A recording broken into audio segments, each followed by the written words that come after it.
నీ జీవితంలో కూడా అనేకమైన సాక్ష్యాలు ఉన్నాయి. కొంతమందికి తీరని సమస్యలు ఉండుండొచ్చేమో, కానీ కొంతమందికి తీరిన సమస్యలు కూడా ఉన్నాయి. ఆ విధంగా తీరినప్పుడు నీవు దేవుణ్ణి మహిమపరుస్తున్నావా? సాక్ష్యం చెప్పి ఆ యొక్క దేవుడు చేసిన కార్యములను అందరికీ చెప్పి మరి దేవుణ్ణి మహిమ పరచాలి.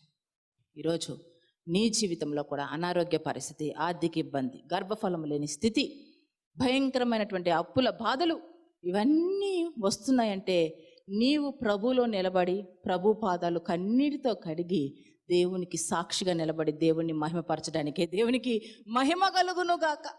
కనుక మీ జీవితాల్లో ప్రభువుని ఆశ్రయించండి. ఎటువంటి సమస్య ఉన్నా ప్రభువుని ఆశ్రయించండి. దేవుని మహిమ కొరకు మన జీవితాల్లో ఇబ్బందులు వస్తాయి. దేవుని మహిమ కొరకే మన జీవితాల్లో ఆటంకాలు వస్తాయి, అభ్యంతరాలు వస్తాయి, ఇబ్బందికరమైన గాఢాంధకారం అలుముకుంటుంది. కానీ భయపడవలసిన అవసరం లేదు. ఈ లోకంలో ఉన్నవాని కంటే నీలో ఉన్నవాడు శక్తిమంతుడు.